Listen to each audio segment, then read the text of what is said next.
Ladies and gentlemen, you know we do these live trainings, and it is our commitment to make this community a Facebook group and a place that you're excited to be in because you get such value and inspiration from the examples and stories of others in the path of either starting, launching, and or scaling or growing your online nutrition or fitness coaching business. And while I could talk about the growth of my business and just come in here and teach, I've always found it to be more inspirational and instructional to oftentimes hear from people that are literally in your exact shoes or were just in your shoes not too long ago. Today, I'm going to introduce you to three gentlemen here who have all grown their online fitness coaching businesses to be on track to make $200,000 to $500,000 plus in a year, which means they're doing 20 or 30 or have even hit 40 and 50K in a month.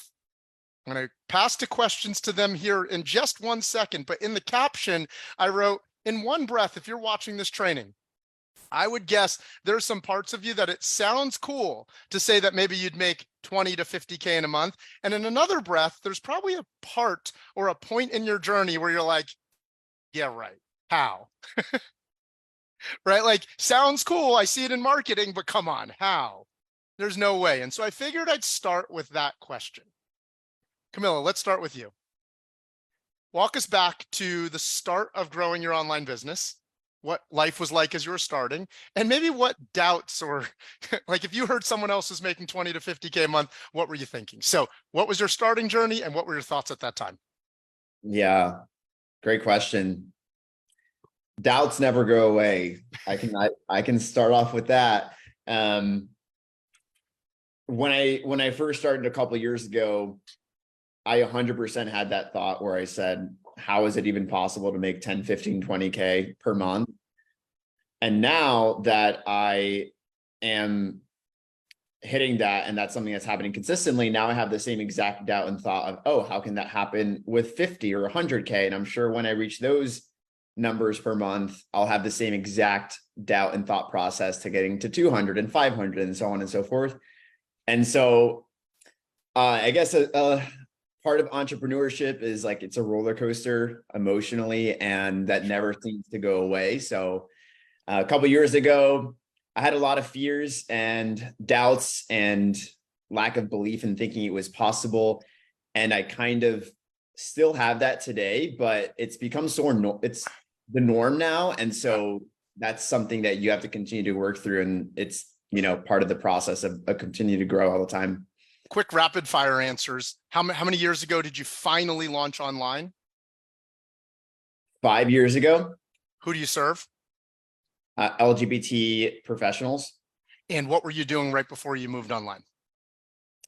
I just moved to a new city with about 1 month's worth of rent in my bank account and figuring out what the hell I'm going to do with my life. You weren't even working at the time.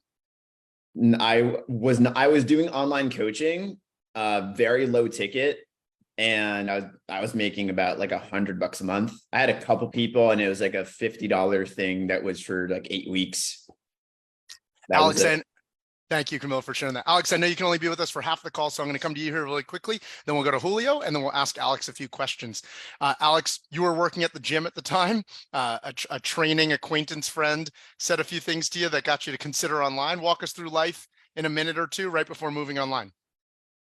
So actually, it was I was working at a tech store, and I was like very, very part-time as a personal trainer. Finally got all my clients. Everything was going really well. Like went out of my way to like spend a bunch of money to like get certified and make sure I had the right credentials. COVID hit. All my clients stopped coming. I was like, did I just waste all this time and money on this?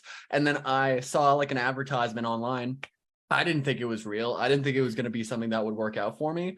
And it was... honestly, it was like a gut feeling where like I knew that if I continued to delay it, if I knew if I didn't take action, nothing was going to happen. I needed to take that risk. I had so many people because like I'm sure a lot of people that are watching this right now probably have people that are telling them that it's a scam, that it's something that's going to be bullshit. It's not going to work for them. It only happens for specific people. And I actually had coworkers that had settled in their lives that were screaming at me, telling me I would like getting angry at me because I went and put that money into it that I had saved up over the years so I could have that. Because honestly, that job was a means to an end for me. For them, it was like, oh, I'm settling with this. This is my life. And this is what's going to be the rest of my life, is just at this 9-to-5 job. But because I took that leap, because I spent, honestly, I was making $13.50 an hour at a tech job where I was getting yelled at every day. And I saved up for 3 years and saved up all that money and spent basically all of it. And then I started getting an ROI. Like you just have to put the work in. You have to follow the guidance. You have to, like, it's a very simple process, and it's not as complicated as you think it's going to be. It's just taking that initial step. Half the battle is getting started. Alex, what I was referring to is, I remember you telling a story at some point. A coworker, whether it was at a gym or at this tech job, said, this is a great place to work, but just be prepared to like never be able to pay your bills or something like that. Yes. Yeah. When I started becoming a personal trainer, that was one of the more known personal trainers at the gym that I started working at. Like, that was supposedly had a lot of clients, specifically was like, hey, just be fully aware that you're probably not going to be able to pay your bills sometimes. You're not going to have a full-time income. And I'm like, what kind of like expectation is that? That's ridiculous. And you're like, okay, maybe I should consider something else. That's the story I remember you telling that I was referencing earlier. And who do you serve, Alex? I serve busy moms. I actually have like a lot of trauma with my mom. We're not going to unpack that today, but that's its own call.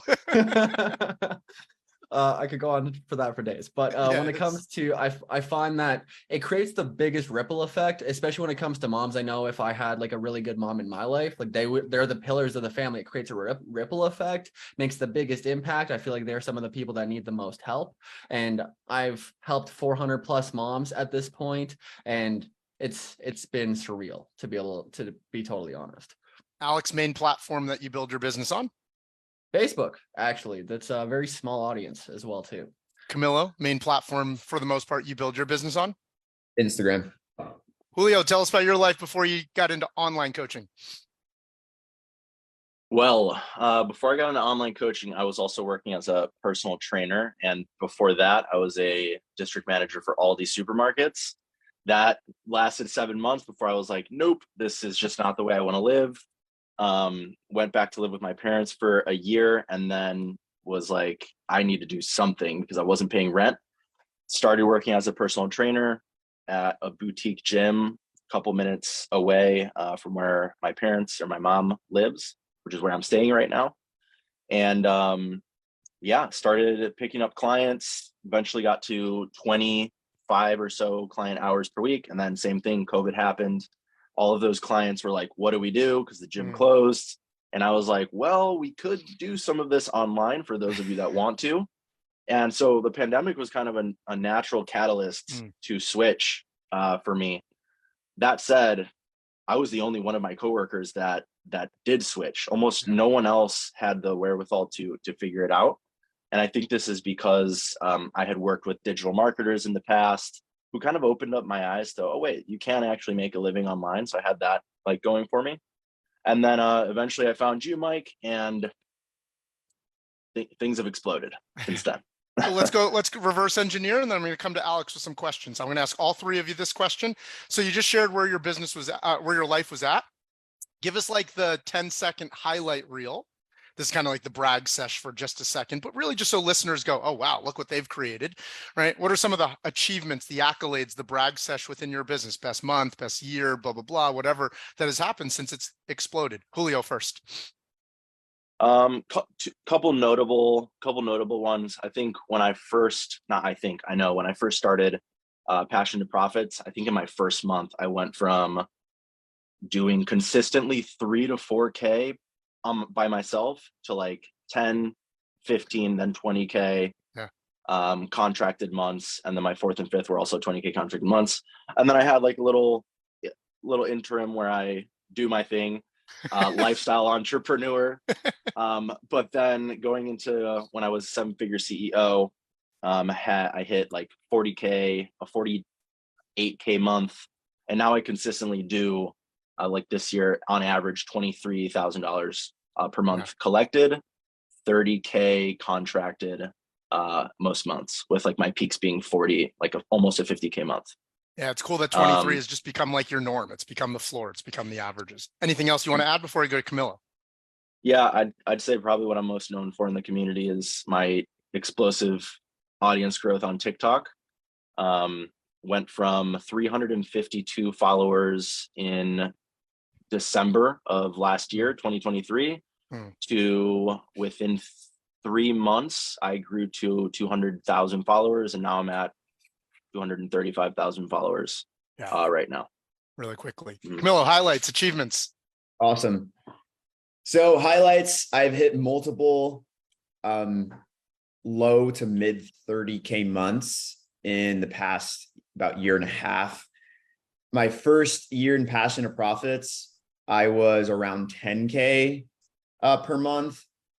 I think that was my highest. There were certain months that were under that, and there was not predictability at all at that point in my business. It was like ebbing and flowing. It was a roller coaster. I think one of the coolest highlights for me at this point is not just going from around 10K to now close to 30K per month. It's really about the predictability and the stability that you feel from running a business, that you know it's going to be sustained and it's regulated. It's not like, am I going to pay my rent this month? It's like, oh, I know that I'm going to feel having a peace of mind that things are good. Just like so many of you with weight loss, for those of you watching, right? You would never want your clients to lose 30 pounds and put it all back on. One of the things that I believe in strongly, I think some would even say like I'm known for, or I specialize in, is yes, I want to grow fast, but I care much more about building a business and a lifestyle that is built to last, predictable, sustainable, and scalable, that Camilo is referencing. Okay, Alex, highlights, and then we're going to go right with you to the biggest mistakes you think you were making when you finally started making some money online, right? So you get to the point where you're making 5 or 10. We're going to go to mistakes first, but quick highlights or achievements. Quick highlights. I've collected, I think that my highest month was a 54K month that I had. And that was actually when I had no employees, which is like when it was my highest month, is I hit a 54K month, 0 employees. So that was pretty awesome. I regularly, I would say it's probably like 35 to like 45K collected is kind of like the average that we're typically sitting at. Like I haven't gone below 35K in months, and it's been like continued to like, again, like scalable, predictable, and just like continuing. It's like the better, more than new strategy that you guys have, that you guys have probably heard in the community. For the people that are watching right now, it's the same principles. Like it's at first it was kind of like I started at like 6, 8K, and then just slowly as I continue to just show up and make the changes that champion development provides, like it just slowly continues to grow month after month. Alex, so you finally, like early stages, you get your business to 5 to 10K a month. What do you feel at that point were some of the biggest mistakes or things stopping you from actually growing or scaling to that next big level that people want to get to 20, 30, 40, 50K?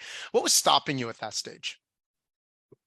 I would say systems is probably like a really big one, of just like not having like the proper systems in place. Like it was almost just pure willpower of just trying to just like show up through like just pure determination to try and make my money back, was probably like what just kept me going. But honestly, like that's gonna peter out. It was like a lot of burnout. Like I was all over the place, and I just wasn't consistent with a lot of areas. Like it's really just consistency and just like putting that active service in every single day, but like also having a good system to help you create consistency around the fundamentals that you can be able to scale and grow every step of the way. But I feel like that was probably the biggest thing for me. What systems? And then we're going to do like basically a mini training with each of these three. So if you're watching the replay or you're watching the live, you're going to learn about how to create enough conversations that book enough calls. That's with Alex. You're going to hear about how to grow an audience, the type of content that can help you have what Julio called explosive growth. Right. And Camilo is going to walk through a bit of lead generation, right? And some of the things that are working for each of them right now to the 20, 30, and 50K levels. Camilo or Julio, anything you want to take on that? And then we're going to just spend a few minutes with Alex only for a few there, but anything you want to take there as far as like the biggest mistakes, constraints, bottlenecks that were keeping you stuck at 5 to 10? Camilo, go ahead. Oh, my favorite question. Favorite question. I love talking about mistakes because holy shit, I've made a ton of mistakes. For sure. So one of my first mistakes was a fear of not hiring, for a variety of reasons, not getting leverage so that I can distribute the things that need to get done on a weekly basis and solely relying on myself to wear all the hats and spend the time needed to do the things that need to get done. Yeah. One fear was not thinking I would be able to pay the person I was thinking about employing and hiring. Another fear is not knowing how to lead and train and have that person and work with them on a regular basis. Sure. And that didn't just happen for my first hire. That happened for every single hire I've had so far, the same fears. And thinking I needed to wait for a certain time and saying, I'll be ready at this time once I get to this revenue mark, to then be able to finally have the confidence and certainty that it makes sense to hire someone. Every time I just said, no, just do it now, it's worked out flawlessly. So that was my first mistake. Oof. Man, there's so many to choose from. Second mistake is systems and organization, not knowing your numbers. Jesus Christ. It's one of my weaknesses as, I guess, an entrepreneur is I just do a bunch of shit, but it's not organized. Yeah. It's not systematic, and I don't gravitate towards that. I just like to every day get up and just say, I'm going to try this. I'm going to do that. I'm going to go. And so finally leaning into that and having systems in place and having KPIs and numbers that not only are important for me, but are even more important now for my team, for us to say, hey, we're actually making progress. I like that you're referencing fitness because that is so true. It's like, if you don't step on the scale, it's like, how do you know if you're actually progressing towards the result or the goal? Like progress has to be measurable. And so when I leaned into that so that we can actually feel good about making that progress and, increasing things from there, that was something that significantly helped. And that was a mistake I put on the back burner for a long time. Systems, hiring, and actually knowing your KPIs. Let's put a pin in that because we're going to come to you on your little mini training portion. Julio, last one, and then I want to spend some time with Alex. Mistakes, the issues, constraints stopping you once you were finally making some money online. Yeah, right as you were asking Alex the question, I started writing down, and the first thing I wrote was waiting for life to create the need for me to change rather than just creating it myself, which goes along with just not implementing quickly. For example, when I switched from in-person coaching to online coaching, life happened. Like the pandemic was out of all of our control. Sure. And fortunately, it was a good life happening thing that promoted me to, prompted me to do what I'm doing now. That said, I could have created that need 3 years earlier and been, way further along. It happened serendipitously, but that lesson can be applied to so many things. As soon as you learn that you're inadequate in some area or that you need to implement something, do it immediately. Don't wait. One of the big mistakes that I make is waiting. Sure. I wait too long. I wait for it to hit me just right, like perfectly in the right corner of my head for it to click. And then really, I could have done this 3 months ago. I could have done it that very same day. So implementing quickly and not waiting for life to happen, just creating the need yourself. Yeah, such a key point. Thank you, Julio, for sharing that. Alex, you ready to spend 5-ish to 10-ish minutes before you have to hop with us on a couple of your biggest tips? Absolutely. Let's get it. So what would you credit to being some of your biggest tips that allow you to do 35 to 45K a month consistently? I know Messenger is important for you, being able to speak to your niched ideal client, but I want to hear from you. What are some of the biggest tips or keys that are working for you right now? Hold nothing back. Don't have shiny object syndrome. So don't be constantly switching up a bunch of different things. Make sure you're optimizing what you're doing. It's like the better, more than new strategy. Where you're doing whatever you're doing existingly better.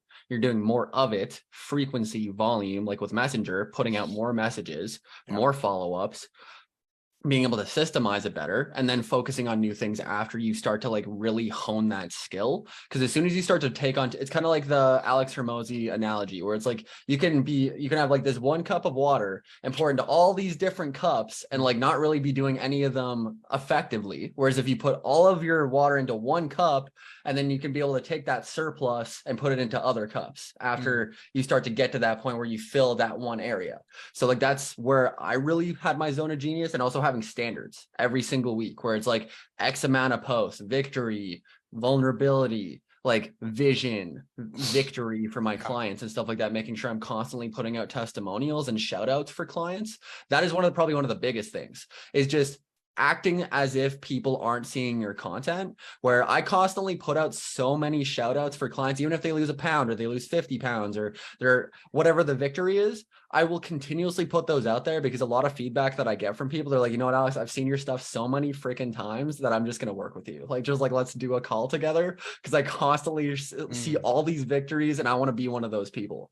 And by putting that out consistently, even if I'd only got a few likes on it and just putting it out there, how many people actually saw it and influenced them to want to take that step, but also follow-ups, because we feel like we're going to annoy people a lot of the time. Like that's a really big one, is with follow-ups. Like us as humans, we don't want to annoy people. It's kind of like trying to chase a girl and you're like you're just annoying her, and it kind of like puts her off a little bit. You almost take that same approach with prospects, but the coaching starts in Messenger. Like you holding them accountable, you following up with that person, it cultivates a better relationship with them. And then it also creates a visual cue where like you're just going to constantly be in their mind, and you're going to be able to continue to have that conversation with them and cultivate that relationship. Because if you're not holding them accountable there, how are you going to hold them accountable when you're helping them online as well too?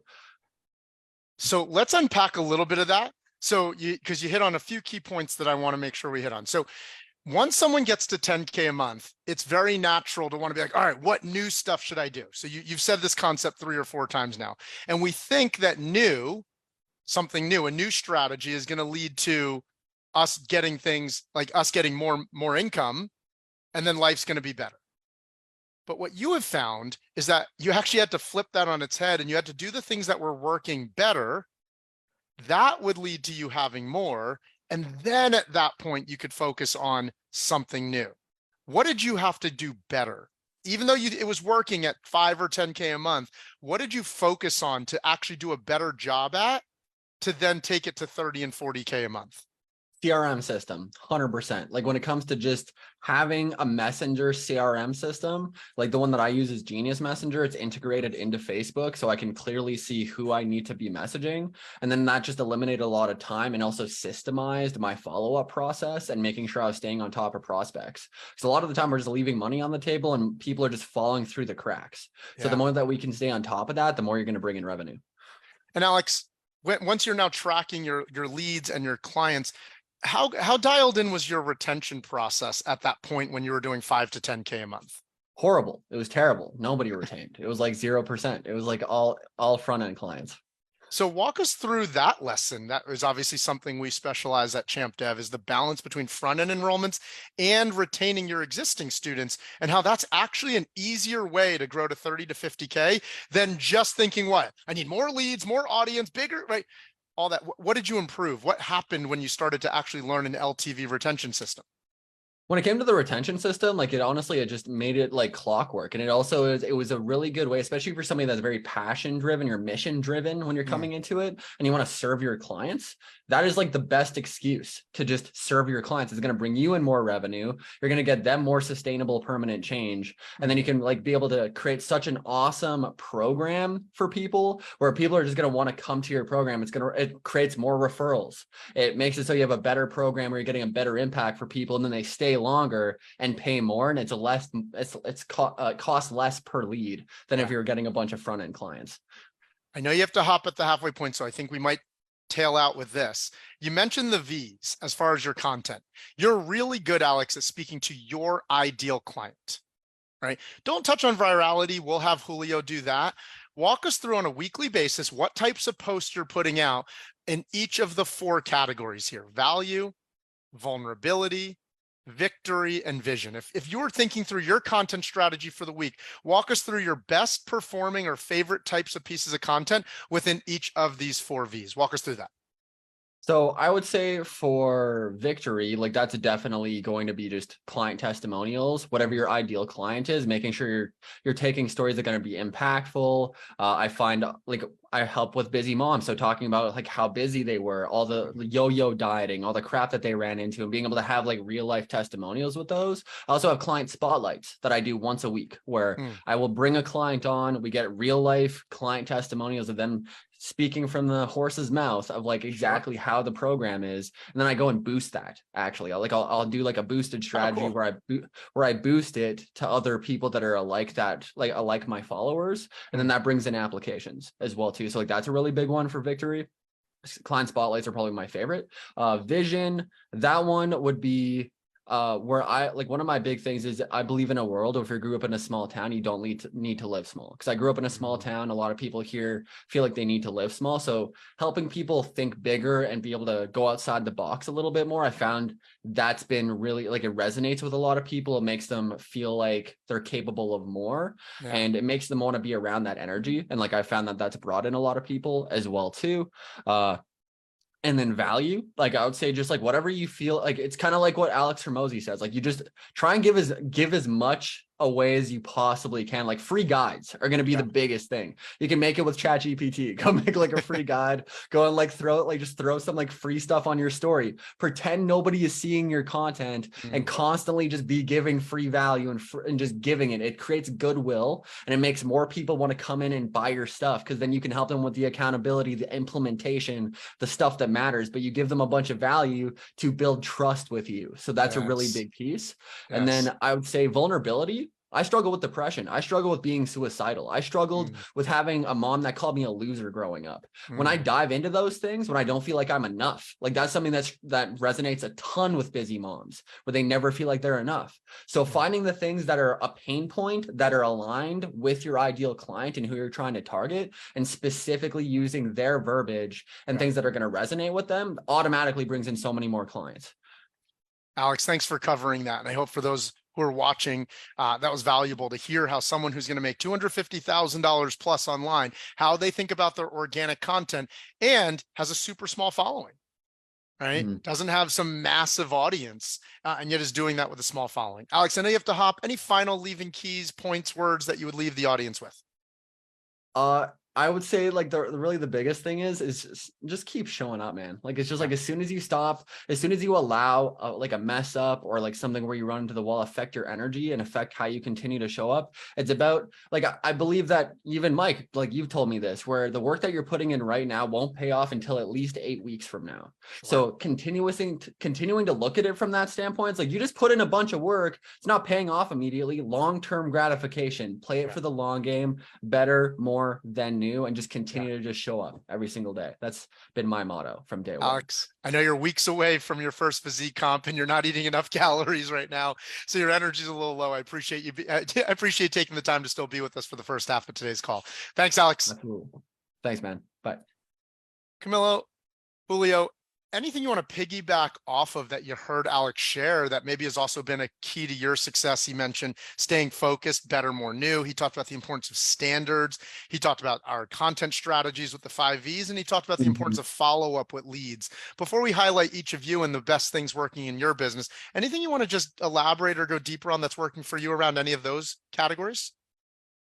I can go. And then, so better, more, new, 100%. Definitely have noticed and realized that in my business as well. It's kind of like, you know, when you're struggling in fitness, I know there's a lot of fitness coaches watching this, and so I'm sure you guys can relate to that. With clients, you know, the laundry list of the new that they've done before, like I've done this diet, and people like to try something new, get some results and progress, and then jump to the next thing. And so they constantly backpedal because of that. And in actuality, we know it's always about the basics, the fundamentals, and then locking those in. And, you know, you do the same workouts. You eat the same foods every day, typically like the same breakfast, the same stuff. And it's like, just, you select those couple things that you repeat over and over, and you Yeah. just make them better and make it faster, more efficient, and grow from that. So definitely resonate with that. Yeah, I appreciate you sharing that. Julio, anything you heard from Alex hit on that you want to just kind of maybe elaborate on? I mean, I'll talk about it a lot more when we talk about virality, but the better, the more it hits. I like to reemphasize things, because if I go into another point, Yeah. you know, it might take some of the spotlight away from that. But the reality is that that is critical. Better, Yeah. more than new. But another thing that he said, just the importance of systems. And sometimes I have found that, you know, it's either like when we learned 3-5-1. Yeah. You know, that framework, that way of thinking, those standards, all the new ideas that brought into my life, and just this very simple, palatable 3-5-1, Yeah. made me level up. Like it raised the entire baseline of the cash I was collecting every single week. One of the things you preach is predictability. Like having those standards makes your business a lot more predictable than what I was doing before, which was some months I'd make 3K, some months I'd make 1.5, some months I'd make 0, because there was just no standard, no system, no way of thinking or conceptualizing your business and the things you needed to do on a weekly basis. If you're listening in and you're not making at least 5K a month, the standard Julio is referring to, 3-5-1, is bare minimum, right? Standards being like the minimums you don't fall below, is that you do 3 messenger clear outs a week where you message everybody that you possibly could have messaged. Follow-ups, new leads, hellos, everything, at least minimum 3 times a week. You bare minimum put out 5 pieces of content that hit the V's that we just shared: value, vulnerability, vision, victory, etc. And you're fighting and striving and doing anything you can to get on at least 1 sales call a week. If you're not making at least 5K a month, which could replace most people's full-time income, right? So we're not here to diminish, right, what making 5K a month online can do for a lot of people's lives, even though we're talking to people that are making 25 to 50K. So as a minimum standard, 3-5-1 is such an important foundation to get your business started in a way that can feel predictable. Julio, I'm going to go to you second then, because of what you said. It picks up right where Alex left off with the better, more, new concept. And that's been a big key to almost like your content and audience growth strategy. So you said it at the beginning, and if anyone's maybe just jumping in at the middle or something like that, or catching the replay here, you had 300 TikTok followers, and then something changed. And in the span of, was it about 90 days, 3 months or so, you went to 200,000 followers, and then also had your first 30Ks and 40K months as that was happening. Walk us through what changed and how you approached content creation. If somebody else also wanted to start making 10, 30, 50K a month, what did that look like? Walk us through that. You can get so deep on this. I'll try not to get so deep on this, but the very first thing that changed was the negative emotion in my life. There was so much negative emotion around being stuck, and being stuck at the 10, 15K, you know, contracted, maybe like 10K collected each month. I was just like, I can do better than this. Why am I not doing better than this? So that was the first thing. It was like this pain, this nagging pain. I was like, fix this. All right, cool. So I have the pain. Then you quickly ask yourself, all right, well, how do I grow? How do I get to the 20K, 30K, 40K months? For me, what I felt was the lowest hanging fruit, weirdly, was going viral on TikTok. I was like, I could probably do this. There's just a system, I'm sure, as with anything, to making it happen. And then when you have enough negative emotion, it prompts you to think and figure it out. And what I deduced was better and more. So I would post a piece of content, and I would post 3 per day.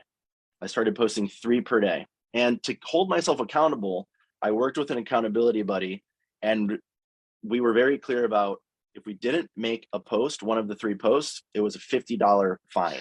We had to pay $50 for every post that you didn't make. That's and some accountability. The goal, right, booby trap. The goal was to do it for 30 days straight, posting 3 times a day. That's 90 pieces of content in 30 days. Just to share where this ends, by the 13th day, I had gone viral with my first now 8.7 million view video. And the very next month I did almost 50K collected, and I could have done more had I had a sales team. This is another lesson of hiring sooner. That Camilo is going to talk about here in a couple minutes. Right. So a lot of these lessons are intertwined. But for me, the very simple system was, of those 3 posts that I made, and guys, this is for those watching, this is literally it. Like, this is one of those things I was saying earlier. Implement this quickly. Don't wait for life to create the situation for it. Yeah. Because by the time life creates the need, you might have forgotten what I am saying right now on this call. You're not going to remember it better than right now as I'm saying it. So go do this right now. Make 3 posts. They're going to suck. All right. But one of them is going to do better than the other 2. One of those posts has to do better than the other 2 by law. The post that did better, the next day, you're going to make it better. Make it better. So we started with more posts. I was doing 1 a day consistently, maybe, and then I started doing 3. And then of the 3, I pick the one that does the best and I make it even better. So I had one video about rep ranges, and after the 4th iteration, the 4th revision of that video, making it better, the 3rd one got 2,000 views. The 4th one, the 4th revision, did 8.7 million. And it was just from taking the same exact topic and making it better. Notice how I haven't done anything new. I didn't start a new topic every single video. I kept milking the topic that I saw performing and just making it better and better and better. Hopefully that answers your question. Julio, I know this sounds sarcastic, but let's stay there for a second. So wait, isn't my audience going to get bored of the fact that I'm talking about rep ranges again? They just saw me talk about rep ranges yesterday, and then they saw you talk about rep ranges the day before. Like, a lot of us, when we create content, it's like, what should I post today? What new we think we always have to come up with this new idea, which I know it sounds sarcastic, but this is literally what you're driving home. How did you have to think through that? Like, what was your mentality to be like, yeah, I'm literally putting the same video out again? Too many of us think we're Brad Pitt or the Kardashians, or like we're the spotlight of everyone's attention. Like, no one actually cares about you. And it's really hard to believe that. Sure. It's really, really hard, especially when you're first starting on social media, to believe that, oh, I'm not the center of the world. Like, you know it logically, but like, you don't really believe it. You're worried that if you post the same thing the next day, you're going to get, like, the gods of social media are going to be like, you're going to be blacklisted or banned or something like that. It wasn't until, look, 8.7 million people have seen that one video that went viral. Yeah. I posted it again, like 10 days later. The same exact video, right? The same exact video. Like, no downloaded revision, and reposted. Copy pasted, posted on TikTok. It went viral again for 5. It did like 4 or 5 million views. Not one single comment was, oh, you posted this 10 days ago. Not a single one. It wasn't until I posted it for the 10th time that I finally got a comment that was like, do you just keep reposting this video? And I literally said, I comment back, I'm like, yes, for the people in the back that haven't seen it. Because you're not Kim Kardashian. Yeah. People haven't seen, like, the vast majority of people haven't seen that video. And you're doing your audience a disservice, assuming that you're the center of attention. No one's seen it. Such a You're new doing way of them a thinking disservice. Yeah, such a new way of thinking. You're actually doing them a disservice by trying to find something new to talk about. Instead of, you already found what they like that you talk about because it got the most likes, or it got the most shares, or it got the most comments. So you go deeper on that same topic again, because that's clearly what your audience was wanting. So you got that changed. You're now putting out a higher volume of content, 3 a day, and not just 3 a day, 3 a day every day for like a couple months straight. You were doing that, right? Some people just can't even do that. So that challenge alone for some of you would change the game. Then you would every day look at the best performing post from the day before. I'm just kind of recapping what I heard. And then you would try and do that better. Here's where I want to go with that. What does it look like to you to make a piece of content that you did yesterday better today? Like, what are you looking for that makes it better? I'm very big on frameworks and very simple frameworks. So sometimes I'll take a framework that's complicated and just distill it to the simplest, maybe 3 points, the 80-20, right? So Alex Hormozy has this super long 8-step like framework for videos. All I know is show that it. it's, yeah, I knew you would talk about it. So here we go. Go ahead, speak to right it. here. 8-step, right? There's so many things here that I couldn't tell you off memory. All I know is the hook in my brain, the way I think of it is the hook. And then what I call the meat and potatoes is everything inside of it. And then finally a call to action. That's how I think of it.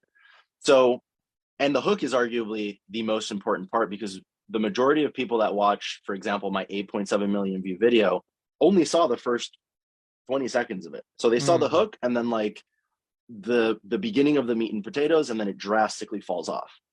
So when I'm making a post better, what I'm looking first at is, all right, how was my hook on that post that I did yesterday?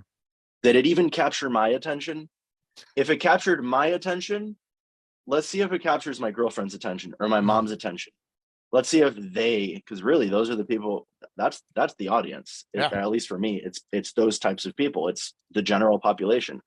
And if it doesn't, if I start to notice like my girlfriend just, I don't know, dozing off, or I have to ask her like, what was the video about? And she's like, I don't know. It's a dud. The hook needs to be worked on.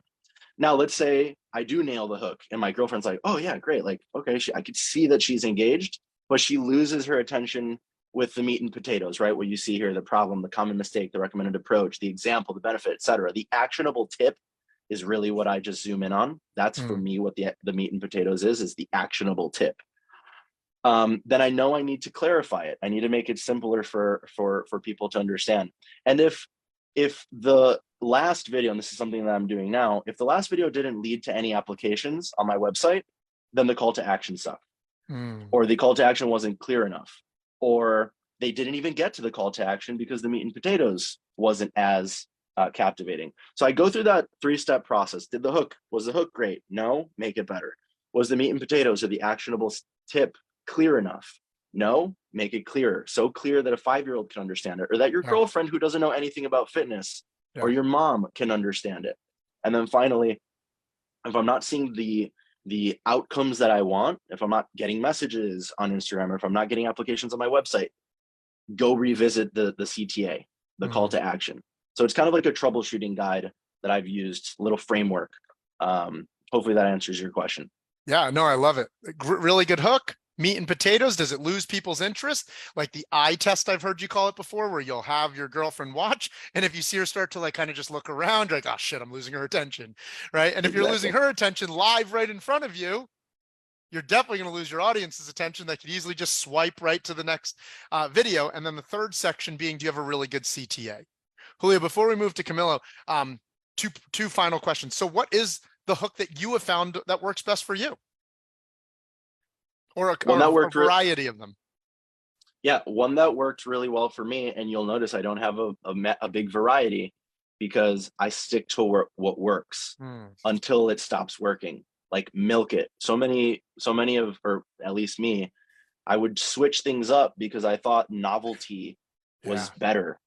You know, it's not necessarily the case. Maybe this is a bad analogy, but imagine if like Brad Pitt constantly switched jobs or something like that. Like, you're good at acting, dude. Stick to the acting. Yeah. You know? Yeah. Or he was like doing like a scary hooks. movie and like he crushed it, and they decided to do like a rom-com the next day, and then decided, like stick to what, like Liam Neeson, stick to action movies, man. I don't want to see you in a rom-com. So the hook that worked really well for me was, I'm going to teach you how to blank in a way a 5-year-old can understand it.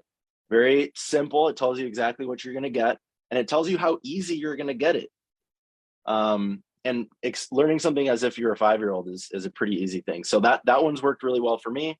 I've tried different variations of it. They also work well, but the one that really hit was that one. And I keep using it for many videos. If anybody was watching and they're making money online already, they're like their business has grown, they're making 5 to 10, maybe even 15K.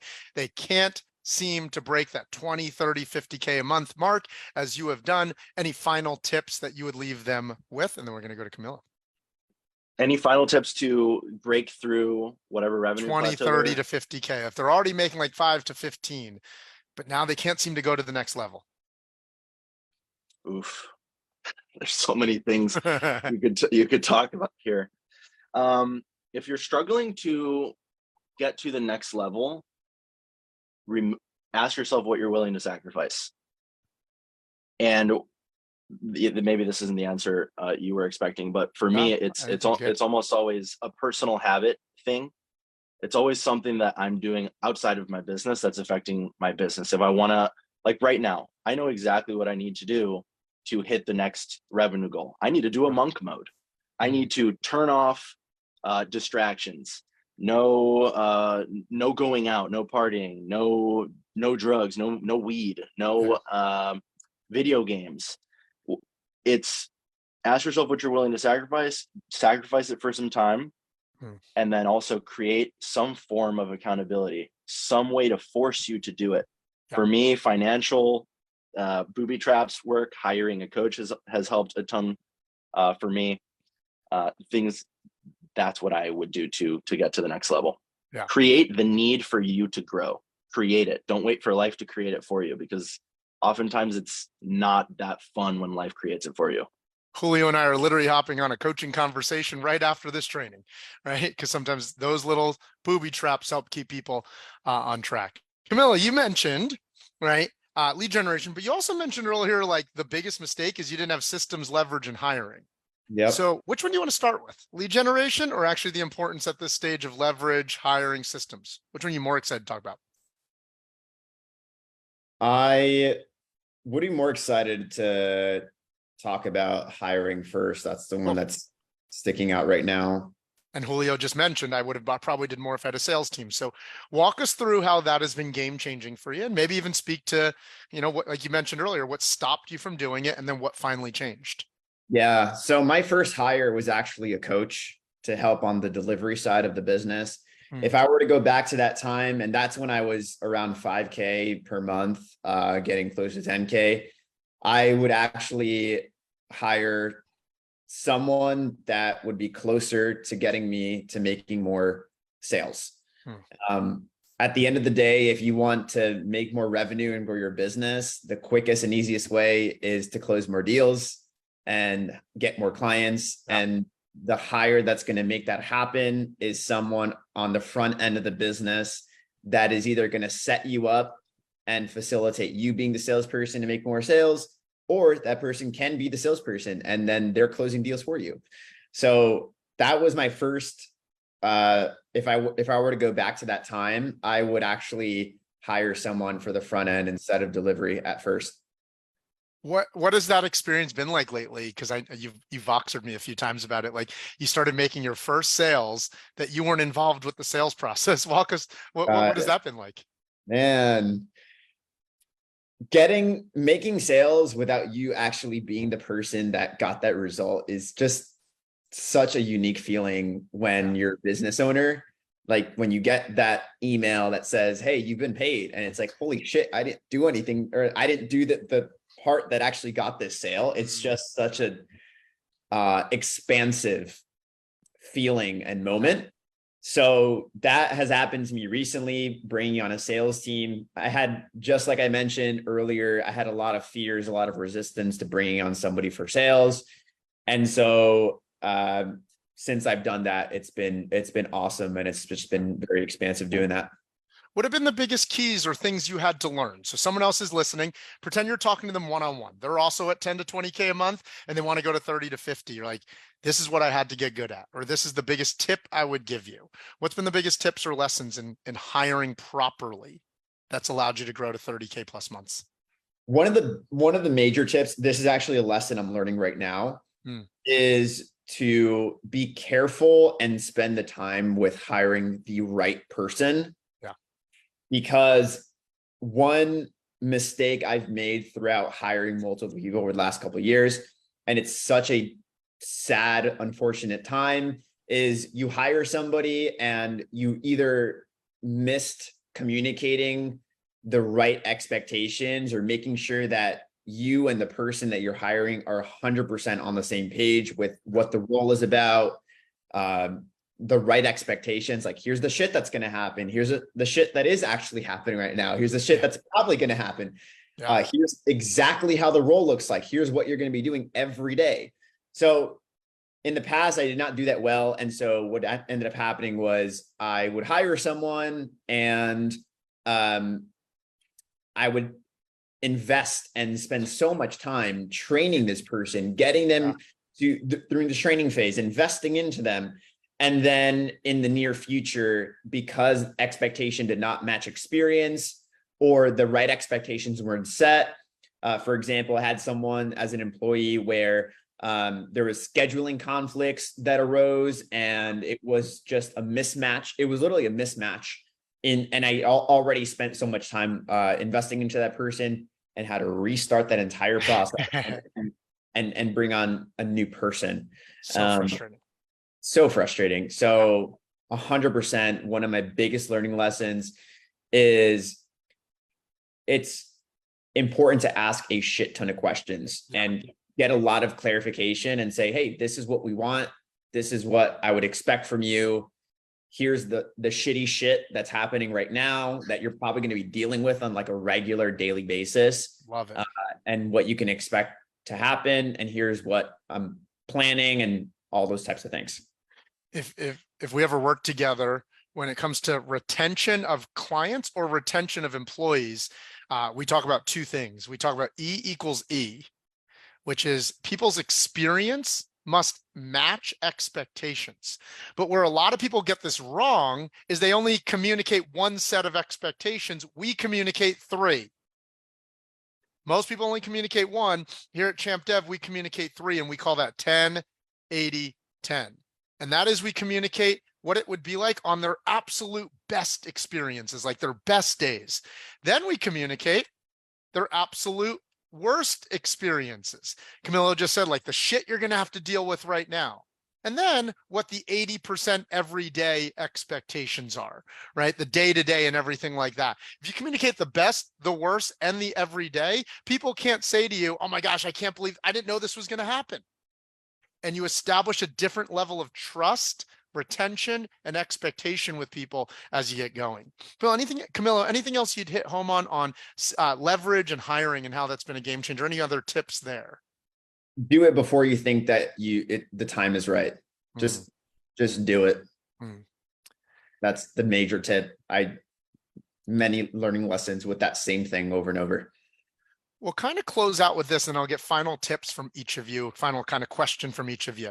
A lot of people, when they get to 10 to 20K a month, they think, I've been here before, right, that the answer to growing your revenue to the next level must be paid ads now, right? Organic is working, right? So it must be paid ads. And I've seen so many people in the B2C fitness, nutrition, and health space waste a lot of time and waste a lot of money making that jump.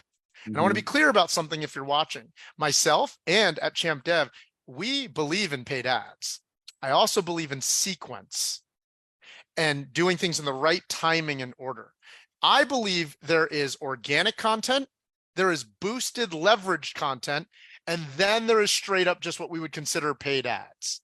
Camilo, in the final minutes, walk us through what's been working really well for you as far as not jumping to paid ads. Maybe you also have experiences of trying to do paid ads, VSLs, but what's been working for you on the boosted leverage content? Yeah, absolutely. Definitely want to give props to you, Mike, and Champ Dev, because I learned this boosted post strategy from being in Champ Dev, and it's been so great in my business. So I will also say I've spent so much, wasted a lot of money investing in cold traffic in so many different types of ways over the past couple of years.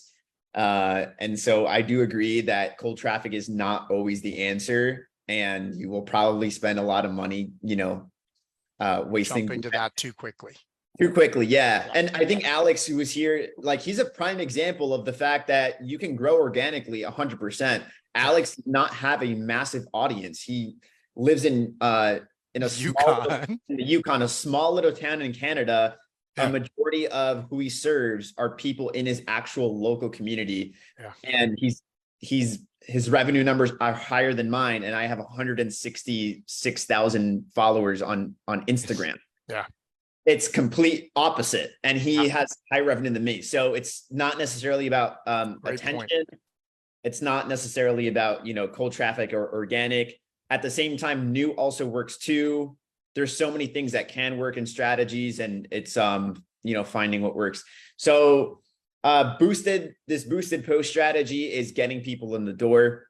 And the secret that I actually learned from Champ Dev, and I think those of you guys that are watching this are going to be lucky to hear this, because it's been game changing for me. Yeah. And from what I've been taught about this strategy, it's called the red carpet experience, where a lot of businesses, especially in the online space that are providing a service, I feel are not doing this, where you really have a personal touch and show a lot of care, attention, and just create such a great experience before that person even has a conversation with either you or your team. So we've been implementing that pretty heavily, and it's been great. And people are actually enthusiastic and thankful and excited to hop on calls with me and my team because of that. So to close, what are you boosting? And are you, well, here, 3-part question to kind of lightning round. Are you boosting on Facebook or Instagram? Boosting on Instagram, story. Okay, cool. What are you boosting? So you said you're boosting something in a story. Walk us through that really quickly. Yeah, it's a straight shot to asking for people to work with me. And so it's like, hey, I'm looking for blank number of people that are looking for blank result in a blank amount of time. If this is you and you want to learn more, then you're going to message me this keyword. Yeah. So it's very straight shot to the point. It's targeting exactly my ideal client who I'm looking to work with. And then it's, if you want to learn more and have a conversation, then you're going to message this word. So often, to make that worthwhile with typical cold traffic, like straight up paid ads, you probably would need to be spending $5, $10 to even $20,000 minimum a month over a handful of months to really make that worthwhile. What are you oftentimes spending to boost per day, Camilo? Right now, we are spending about $60 a day. So about $600 every 10 days. So about $1,800 a month. Yeah. And then lastly, what is like that red carpet experience you're referring to? Like if you were to break it down in just a couple bullet points, like what is that red carpet experience as people are coming in? One thing is a lot of reflective listening. So our setter team will make sure that we are regurgitating or using the exact same verbiage and words that leads are actually sharing, like, hey, you wanted blank, blank, blank, and blank. So actually showing that there's not a robot answering or just simply templated messages, which is very common right now in the online space, especially in fitness. So the caveat is it does take more manual time. Sure. So from the person, your team messaging, it's less automated, but the return on the investment is tenfold by doing this process. I love that. I love that. Thank you for your shares as well. I know Alex isn't with us, but you were on the beginning half of the call. Alex, thank you for your time. Julio, thank you for covering audience growth. And Camilo, thank you for touching on both of those points there with hiring and lead generation. My final question is simply this. If someone was listening in and they were at, again, 5 to 15K a month and are feeling super, super stuck, any final parting words or pieces of advice, mentality or strategically, that you would leave them with, that you would provide to them, that maybe you would have needed to hear at that stage? Either of you want to go first? Yeah. both. I've been going first every time, so go for it. Julio, go ahead. I'm assuming the people watching are not working with a coach or not working with, and Mike did not pay me to say this. No one has paid me to say this. Whether it's Mike, whether it's someone else, work with someone who knows more than you. Yeah. Because it's not just about the strategy. It's probably even the least important thing, the least important thing that you're going to get from a coach. Yeah. Working with a coach, a mentor, is about having someone to aspire to be like, to model your personal habits like that person does. Yeah. That's a massive piece of value. Yeah, the strategies are awesome as well. But most of you, the same way fitness works, like most of us know how to lose weight. That's not the problem. The problem is that you are not the person that is good at losing weight consistently. You haven't become that person. And probably because you don't have those people in your social circle. Had you had those people in your social circle, you'd be more inclined to become more like them and adopt their identities. So if you're on the fence about working with anyone, just do it. Don't wait. The worst thing that can happen is you learn that the person that you were working with maybe is a fraud or a scam, and then you know what to look for. That's actually what happened to me. The first coach I hired actually turned out to be a scam. But then that brought me damn, to I didn't Mike. know that. Yeah, actually. But then that brought me to Mike. I knew what to look out for, the red flags. What I can tell you with certainty is that if you're looking here, this is a very, very great bet. It's not even a bet anymore. It's just like, Yeah. You just follow through and you'll find success. And you were referred by Especially with somebody this program. You were referred Yes, by somebody who had been working with me for 5 years at this point. So Exactly. Right. yeah. Camilo, final thoughts. Yeah, I got a couple points. My first point is actually the exact same point that Julio made. If you're stuck at 5 to 10K, I was there. During that time, I had no support.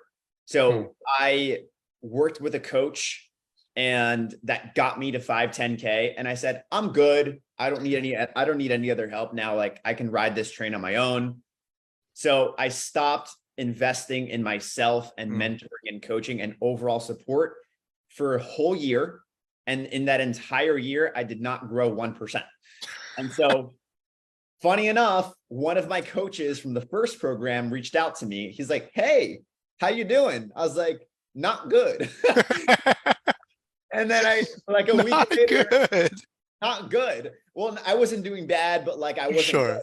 So right then and there, I jumped the gun, hopped on a call and invested in myself again. And then pretty much immediately like tapped into the next level every time. That's been beneficial for me. Yeah. That's my first point is whether it's Mike, whether it's Champ Dev, get support, get like real help. Yeah. My second point, oh, by the way, when I invested my first time, I did not have the finances. I've been in Champ Dev and also I know so many fitness entrepreneurs and coaches that have achieved a lot of success, just like Julio, Alex, so on and so forth. We all have very similar stories where the first time that we invested in ourselves, we did not have the finances. I had like 1 month's worth of rent in my bank account. And the first time I invested, I put it on 2 credit cards. I did not have a experience like Julio where like I was scammed. And so my next point is you're going to feel some fear. It's going to be uncomfortable. Still do it anyway. Invest in yourself. It's the best investment you can make. What's really cool, and you know, Mike is not paying us to say any of this stuff. We didn't talk about any of this stuff. We didn't even really prep before this talk before today. Right now in this industry, it's so saturated with so many fitness coaches, business coaches. You find a lot of people that don't have the track record and the level of reputation that Mike has. Yeah. The cool thing about Champ Dev is the level of diversity with all the people that have been served to get different results.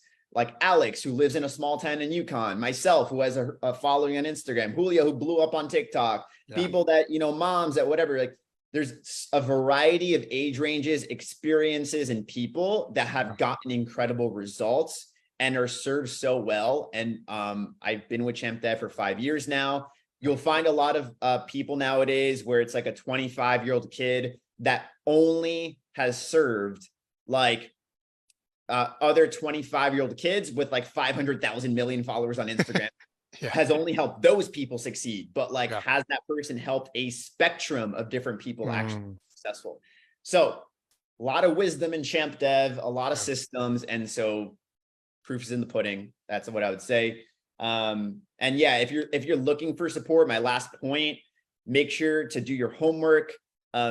Try to find someone that has not just gotten 1, 2, or 3 people results, but many people results and a spectrum of people that have gotten results. I can, if I can just quickly add to that, the other thing that I would look for, there's a lot of coaches out there that are just regurgitating strategies that they've heard from other coaches. Yeah. But they don't walk the walk.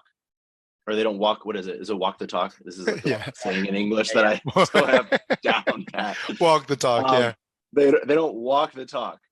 Mike genuinely is a leader that I know is whatever he's telling me to do, he's also doing himself. Yeah. You know? And he'll call me out about things straight up. There was one point that I was like, oh, should I go sober for like 2 weeks or 3 weeks? He's like, can I be honest with you? I was like, yeah. It's like, that's kind of soft. I've been seeing, and then you're like, I've been sober for God knows how long. it's those things that that's where the value of this community really comes from. And I would argue it's the reason you have such success with a broad spectrum of people. Yeah. It's not necessarily because of the strategy is a big thing. It's because if anyone adopts the habits that you apply to your life, they're going to maximize their potential, whatever they're doing. Yeah. So find a coach that is a leader, that walks the talk, that does the hard things themselves. Mike, and it's just a matter of time. Mike, I got to prop you up here as well and mention this. My words of affirmation tank is feeling so good right Oh, yeah. now. I'm Oh, just sitting there. Your ego's through the roof right now. Stroking, there you go. So, Mike, you've before you even went into the online business or fitness coaching space, you already built 7-figure businesses. So yeah, 3 of them, 3 7-figure organizations. Yes. Yeah. So a lot of business coaches, business mentors are people that that's their first only business. Yeah. And Mike has created multiple businesses, multiple teams that all hit 7 figures. Yeah. And so, I mean, that there's a lot of wisdom in that. There's a lot of results in that. And so that's the last thing I just wanted to mention. And while both of you jokingly said I didn't pay you to do that, we didn't prep for that. I do appreciate it. And I'll end with this. If anyone is listening in, I'll say this much. Your results become our reputation and your character becomes our community. For that reason, I genuinely mean it when I say I don't want to work with everyone. Right? Sure. Would I love new students and that's like you're growing a business, right? But I care deeply about the reputation that we create, which become our student results.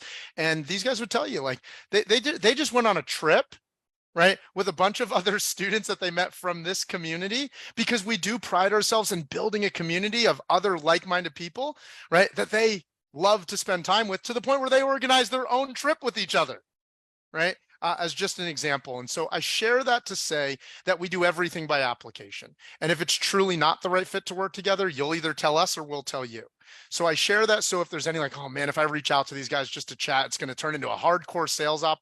No, it's an application that we only move forward if it's a win-win. We call it a fit process, not a sales process, where we're just evaluating if it's a fit.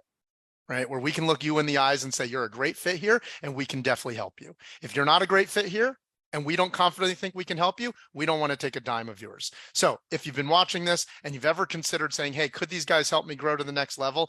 Just DM me. Hey, Mike, can we chat? It's as simple as that. We can chat casually and see where things go from there. Yeah. Also, Camilo, for anybody watching, if you want to message me privately and ask me questions or whatnot, feel free. My name is right here and you can find me on Facebook. Just say, hey, I watched this recording in the community and like, I wanted to ask some questions. Feel free. I appreciate Same here. that. I am the only person on planet Earth with this long ass name. You just type that into Instagram, DM me, and I will also give you my 2 cents. I'll have the team tag you guys, your Facebooks, and then also drop either your Instagram or TikToks where they can follow you as well. I know that's a generous offer, gentlemen. So thank you. Camilo, Julio, thank you so much for your time. And most importantly, giving back to this community. I pride ourselves that our leaders are givers, and thank you for your time. Everybody watching in, hope you have a great week. We love you. We'll see you next training. Talk to you soon.